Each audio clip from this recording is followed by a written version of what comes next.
They have an account, maybe two. They scroll, they watch, they occasionally like something, a quiet thumbs up in the dark, leaving no trace. But they never post. No photos of the meal, no life update, no opinion about the thing everyone is currently having opinions about, no birthday post that gets 47 replies. Their profile is a clean, uncluttered nothing. And if you didn't already know them in real life, you'd have no idea they existed at all. You probably know someone like this. Or maybe you are someone like this. And if you've ever tried to explain it to someone who posts regularly, you know how that conversation goes. They look at you with genuine confusion, like you've said you don't believe in chairs. But why not? Don't you want people to see what you're up to? And you open your mouth to explain and find that the explanation is somehow both very simple and almost impossible to put into words. We live inside a culture that has quietly, thoroughly normalized the public performance of private life. The assumption embedded in social media, the one nobody quite states but everyone operates by, is that experiences become more real, more valid, more complete when they are shared. That a beautiful moment not photographed is somehow slightly wasted. That an opinion not posted is an opinion that doesn't fully count. That your existence, to be properly confirmed, needs an audience. And yet there are people who look at that entire architecture and feel not liberation, but a kind of instinctive resistance, a quiet no. Not dramatic, not ideological necessarily, just no, not for me. And the psychology behind that no is far more interesting than the absence it produces. Let's start with something called self-presentation theory, developed by sociologist Irving Goffman decades before social media existed, which is remarkable because he might as well have been describing Instagram. Goffman argued that all social interaction involves a kind of performance. We manage impressions constantly, presenting different versions of ourselves in different contexts, adjusting our self-presentation to match the audience and the stage. This is not dishonesty, it's just how social beings navigate a social world. Social media, in this framework, is simply a new stage, a very large one with a permanent record and an unpredictable audience. And for many people, stepping onto that stage feels completely natural, even enjoyable. The performance of self is something they're comfortable with, even energized by. Sharing becomes a form of connection. The post is a social gesture, like waving across a room. But for other people, the stage itself is the problem. Not the sharing exactly, but the specific conditions of this kind of sharing. The permanence. The audience that can't be predicted or controlled. The fact that what you put out there sits there indefinitely, available to be interpreted by people you've never met in contexts you'll never know about. For these people, Goffman's stage doesn't feel like a room where connection happens. It feels like a room where exposure happens, and those are very different experiences. There's a concept in psychology called the audience effect, the well-documented phenomenon that people's behavior changes when they know they're being observed. For most social tasks, a small audience improves performance. But for tasks that require genuine self-expression, genuine creativity, genuine emotional honesty, a large anonymous audience often does the opposite. It triggers self-monitoring. It activates the part of the brain that is concerned with judgment, with evaluation, with how things will land. And once that part is running, authentic expression becomes much harder. You're no longer writing from the inside, you're writing for the outside.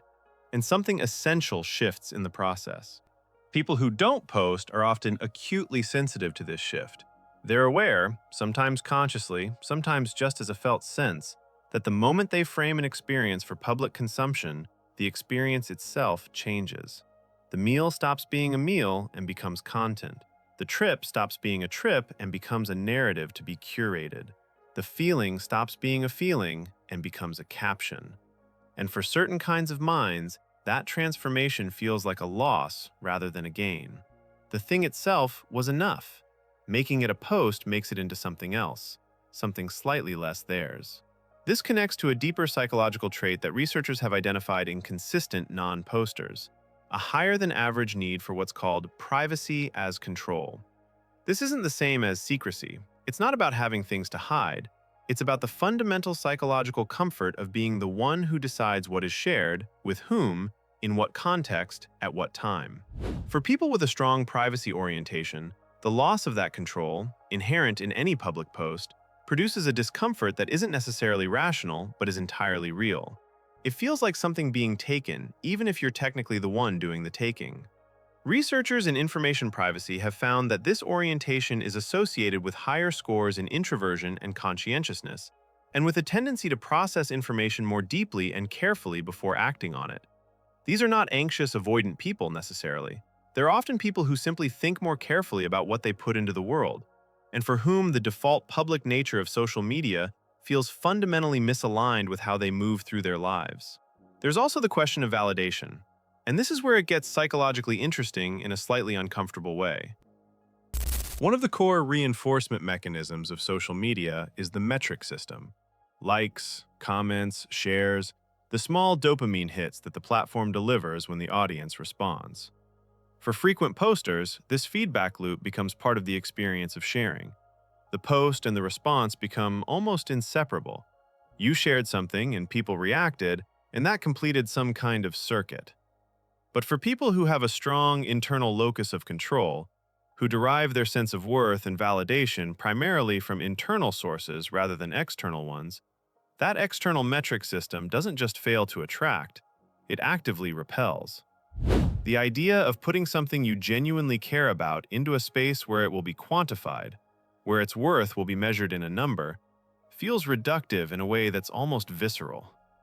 What if 30 people like it? What if 300? Does that change what it was?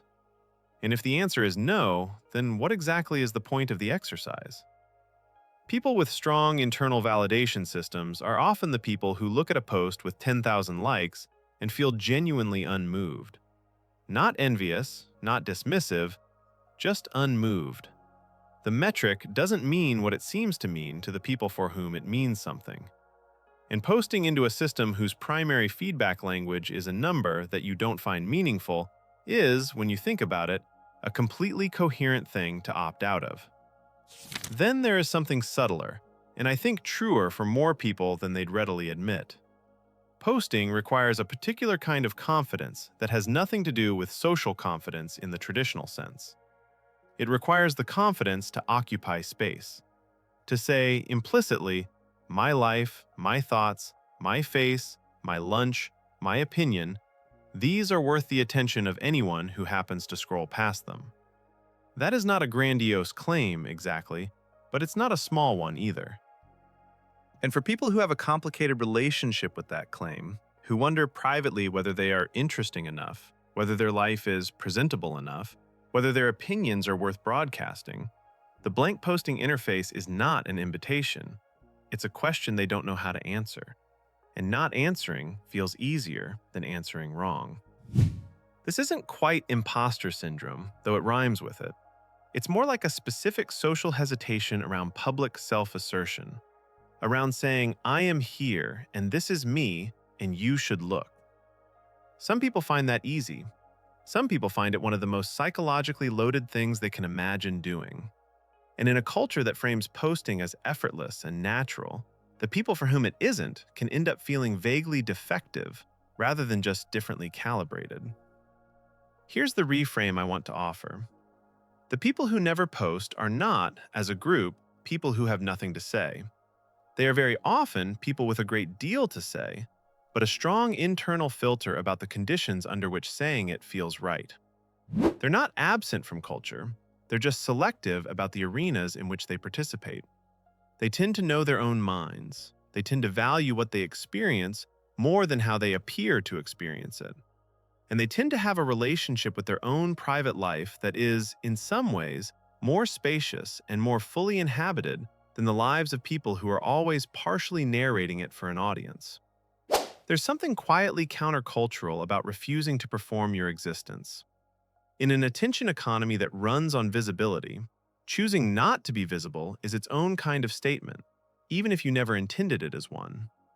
If you're someone who has never quite been able to explain why you don't post, I hope something here put words to it.